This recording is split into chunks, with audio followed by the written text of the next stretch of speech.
హిందూ మతం, ముస్లిం మతం, Christian, Buddhist, Jain, Sikh మతాలకు సంబంధించినటువంటి ఆ మత పెద్దలందరికీ చీఫ్ సెక్రటరీ విజయానంద్ గారు,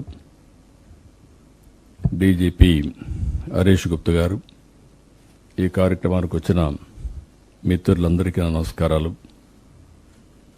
ఈరోజు మనం అందరం కూడా నేషన్ ఫస్ట్, దేశం మొట్టమొదటిసారిగా మనం కాపాడుకోవాల్సిన అవసరం ఉంది.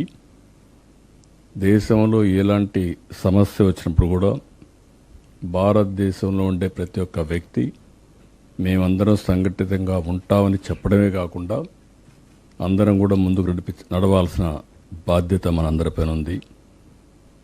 ప్రపంచ శాంతిని పట్టి పీడిస్తున్న సమస్య ఉగ్రవాదం.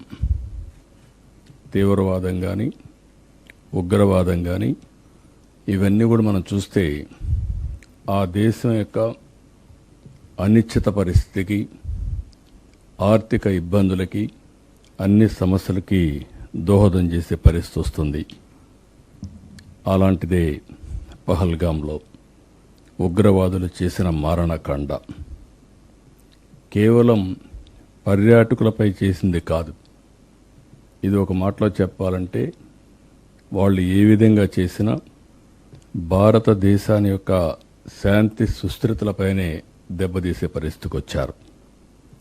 ఇలాంటి సమయంలో మనం అందరం కూడా మతాలకు, కులాలకు, ప్రాంతాలకు అతీతంగా ముక్త కంఠంతో దేశం అంతా కూడా దీన్ని ఖండించాల్సిన అవసరం ఉంది. ఆ రోజే మనందరం ఖండించాం. మనందరం ఇప్పుడు మాట్లాడిన విషయాలు మనం ఆలోచిస్తే అందరిలో ఒకే భావన, నేషన్ ఫస్ట్, వీఆర్ ఇండియన్స్ అనే భావంతో మనం ముందుకు పోయాం. అదే సమయంలో జరిగిన నష్టాన్ని తిరిగి తెచ్చుకోలేం. ఆ దాడిలో చూస్తే 26 మంది అమాయక ప్రాణాలు కోల్పోయారు. నేను కూడా పోయి చూశాను. వాళ్ళ బాధ ఒక విధంగా చేయాలంటే ఎవరు తీర్చేది కాదు. అయితే మీరు ఇంకొక పక్క చూస్తే అది జరిగిన తర్వాత మన రాష్ట్రంలో కూడా 2 చనిపోయారు. అలాంటి జరిగిన తర్వాత భారతదేశం కూడా ఉగ్రవాదం పైన ఎప్పటి నుంచో పోరాడుతున్నాం. ఆ పోరాటంలో ముందుకు పోవడం, దాన్ని ఉగ్రవాదం మీద పోరాడిన విషయం కూడా మనం చూస్తున్నాం. ఈ పరిణామాలు జరిగిన తర్వాత ఈరోజు మన దేశంలో మనం చూస్తే సరిహద్దుల్లో గడిచిన ఒక 5-6 రోజులుగా ఎక్కడ లేని టెన్షన్స్ వచ్చాయి. ఆ టెన్షన్స్ వల్ల ఈరోజు మన త్రివిధ దళాలు కూడా, డిఫెన్స్ కూడా వీరోచితంగా పోరాడారు, దేశభక్తితో పోరాడారు. కొంతమంది ప్రాణాలు కూడా పోగొట్టుకున్నారు. అందులో మన రాష్ట్రానికి సంబంధించినటువంటి తెలుగు బిడ్డ మురళీ నాయక్ కనీసం 22-20 సంవత్సరాల్లో ఏదైనా నేను చేయాలంటే ఈ దేశం కోసం నేను పనిచేయాలి, నేను మిలిటరీకి పోవాలని చెప్పి వెళ్ళడమే కాకుండా దేశ రక్షణకు పోయినప్పుడు ఓసారి ఒకవేళ ఎప్పుడైనా నేను చనిపోతే జాతీయ జెండా కప్పుకొని నేను చనిపోతానని కూడా ముందుగానే చెప్పాడంటే అది అతనికి ఉండే పట్టుదల. ఆ పట్టుదలతోనే ఈ సైన్యంలో చేరి వీరోచితంగా ప్రాణాలు పోగొట్టుకున్నాడు. ఇలాంటి అమాయకులు చాలామంది దెబ్బతినే పరిస్థితికి వచ్చారు. ఇక్కడ మనం గుర్తుపెట్టుకోవాల్సింది, భారతదేశం ఎప్పుడు కూడా వేరే దేశాలపైన యుద్ధం చేయాలన్న ఆలోచన ఎప్పుడూ ఈ దేశానికి లేదు. ఈ దేశం యొక్క ఆలోచన దేశ సార్వభౌమత్వాన్ని కాపాడుకుంటూ స్వయం ప్రతిపత్తిని ఎవరొచ్చినా మన మీద వస్తే మాత్రం మనం గట్టిగా ఉంటాం. తీవ్రవాదం కానీ ఉగ్రవాదం కానీ ప్రజల్ని బాధ పెట్టే ఎలాంటి సమస్యలను కూడా మనం ఎప్పుడూ ఉపేక్షించే పరిస్థితి ఉండదు. అలాంటి పరిస్థితుల్లో ఇలాంటి సంఘటన జరిగినప్పుడు ఇప్పుడు నేను మిమ్మల్ని అందరినీ చూశాను. ఒకే మాట మీద ఉన్నారు. అందరం కూడా ఏ కులమైనా, ఏ మతమైనా, ఏ ప్రాంతమైనా అందరం కూడా భారతదేశం కోసం పనిచేస్తామని ముక్త కంఠతో చెప్పారు.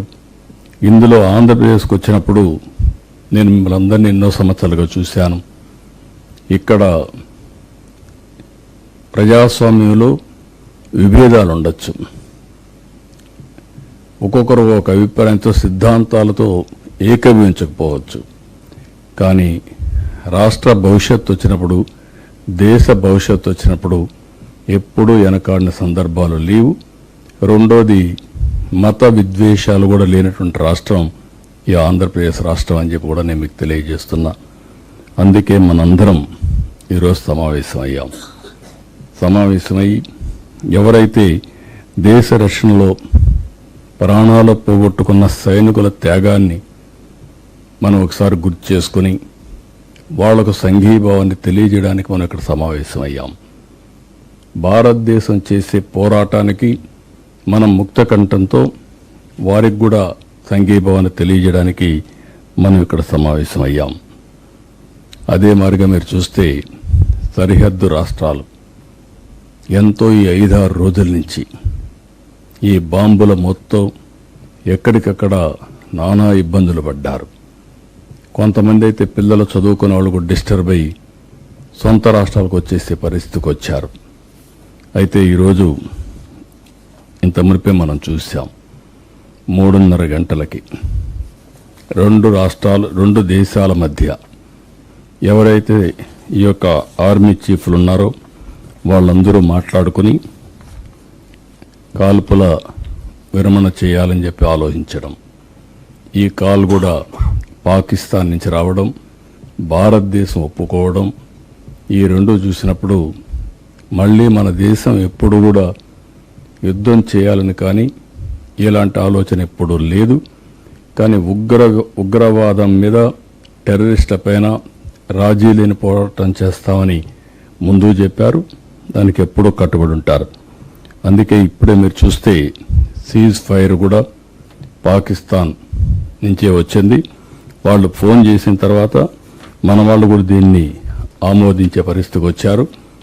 ఈరోజు 5 గంటల నుంచి ఇది అమల్లోకి వచ్చింది. అంటే మన మీటింగ్ జరిగేటప్పుడే ఇది అమల్లోకి వచ్చింది. ఇది ఒక శోభా పరిణామం అని చెప్పి కూడా నేను మీకు తెలియజేస్తున్నా. మళ్ళీ 12వ తారీఖున సమీక్షలు చేసుకుంటున్నారు. అయితే మనందరం చేయాల్సింది, ఎవరైతే ఈ యుద్ధంలో నష్టపోయిన వారికి అందరికీ సంతాప తీర్మానం కింద వాళ్ళ యొక్క నివాళులు అర్పించడం, అదే మరిగా ప్రధానమంత్రి, కేంద్ర ప్రభుత్వం ఏ నిర్ణయం తీసుకున్నా దేశ భవిష్యత్తు కోసం వారికి అండగా ఉంటామని మనమందరం తీర్మానం చేసి, అదేవిధంగా ప్రజా చైతన్యం కూడా తీసుకురావాల్సిన అవసరం ఉంది. ప్రజలను అప్రమత్తం చేయాల్సిన అవసరం ఉంది. దేశ భవిష్యత్తు కోసం అందరం కలిసి పనిచేస్తామని ప్రతిజ్ఞ చేసి ముందుకు పోదామని తెలియజేసుకుంటూ, ఈ సమావేశానికి వచ్చిన మిమ్మల్ని అందరినీ ఒక మాటలో చెప్పాలంటే షార్ట్ టైం అయినా చాలా ఎఫెక్టివ్గా రావడం, మీరు మాట్లాడిన మాటలు ఈ తెలుగు జాతి రాష్ట్ర భవిష్యత్తుకి దోహదం చేస్తుందని చెప్పి ఆశిస్తూ మీ అందరికీ నమస్కారాలు, ధన్యవాదాలు. Thank you.